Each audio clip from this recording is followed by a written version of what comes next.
आप सभी को प्रणाम। आप सभी का स्वागत है अपने हारिए ना हिम्मत की 31 दिन की सीरीज़ में, जिसका आज थर्ड डे है, तीसरा दिन। सबसे पहले चलिए, जैसा कि डेट 3 में लिखा है, उसको पढ़ लेते हैं, उसके बाद उसके बारे में हल्की सी बातें करते हैं।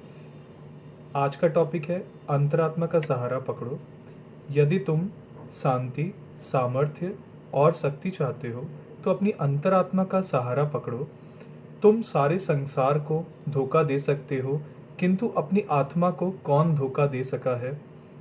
यदि प्रत्येक कार्य में आप अंतरात्मा की सम्मति प्राप्त कर लिया करेंगे तो विवेक पथ नष्ट ना होगा।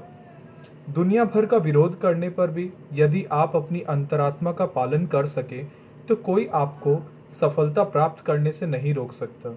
जब कोई मनुष्य अपने आप को अद्वितीय व्यक्ति समझने लगता है और अपने चरित्र में सबसे श्रेष्ठ मानने लगता है, तब उसका आध्यात्मिक पतन होता है। ठीक है। तो अंतरात्मा का सहारा पकड़ो मतलब जो आपकी अंदर की वाणी, ठीक है, आपकी आत्मा कभी कभार बोलती है, मतलब आपके अंदर से जो इंट्यूशन आता है कि क्या सही है क्या गलत है, उसे हमें सुनना चाहिए। हम कोई भी कार्य करते हैं ना, अगर मान लीजिए हम किसी पे गुस्सा भी कर रहे हैं या हम झूठ भी बोल रहे हैं, तो एक अंदर से एक आवाज़ आती है, नहीं तू झूठ बोल रहा है, तुझे नहीं बोलना चाहिए। ठीक है। तो हमें उस चीज़ को हमेशा सुनना चाहिए। हमारा हृदय, हमारी अंतरात्मा जिस चीज़ की गवाही दे, हमें वही काम करना चाहिए। हमें अपनी अंतरात्मा की बात को कभी नहीं ठुकराना चाहिए। ऐसा काफ़ी बार होता है कि हम कुछ काम करने जा रहे हैं, लेकिन अंदर से एक गट फीलिंग भी जिसे हम कहते हैं वो आ रही है कि नहीं, ये नहीं करना चाहिए, ये नहीं बनेगा, या हमें ऐसा उस व्यक्ति को नहीं बोलना चाहिए, वो अच्छी बात नहीं है। तो वो चीज़ों को हमें कभी भी नज़रअंदाज करना ही नहीं चाहिए, क्योंकि वो हमारी अंतरात्मा बोल रही है, और अंतरात्मा की बात हम सुनते तो वो हमें सही मार्ग दिखाएगी। क्योंकि उसके मन में ऐसा नहीं होता कि इसके लिए कुछ हम गलत बता दें, क्योंकि वो आपका हाई, जो आपका बेस्ट है, जो आपके लिए बेस्ट हो या आपके लिए जो उत्तम हो, वो वही बताती है ना। अब ऐसा होता है, जब कोई व्यक्ति क्या होता है ना, अपने आप को बेस्ट समझने लग जाता है कि मेरे से बेहतर तो कोई है ही नहीं, मैं जो कार्य कर रहा हूँ सिर्फ मैं ही इसमें बेहतर हूँ, तो भाई उसका पतन जरूर होगा।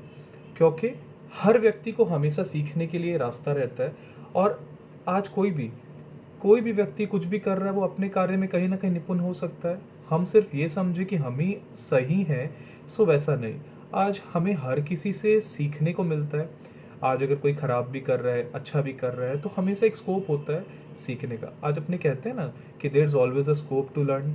हाँ, या हमेशा एक होता है कि हर समय सीखने की कोई उम्र नहीं होती, तो हम किसी से भी सीख सकते हैं। ऐसा नहीं कि हमें, अगर हमने कोई सब्जेक्ट पढ़ लिया तो हमें उस बारे में सब कुछ पता है।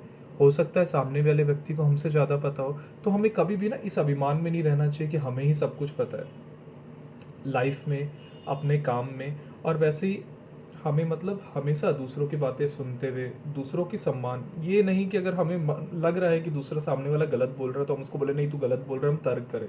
उसमें हमें अपना टाइम वेस्ट करना ही नहीं है। हमें सिर्फ अपनी अंतरात्मा की आवाज़ सुननी है कि भाई, अगर मान लो कोई काम हमें करना है या किसी से झगड़ा भी हो रहा है या कुछ भी हो रहा है और अंतरात्मा बोल रही नहीं हमें ऐसा नहीं करना चाहिए, नहीं तू शांत रहे। जब अंतरात्मा बोल रही शांत रहे, उस समय में शांत होना चाहिए। क्या पता बिगड़ते काम रुक, जो काम बिगड़ सकता था वो ना बिगड़े।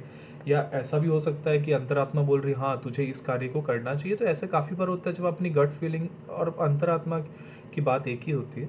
ठीक है, जब आप उसको सुने तो ऐसा हो सकता है कि आपको सफलता मिलेगी, है ना।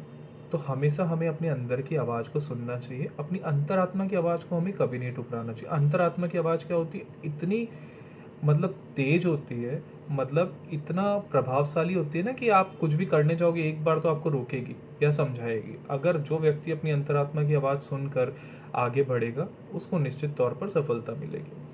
आप सभी का बहुत बहुत धन्यवाद। नमस्कार।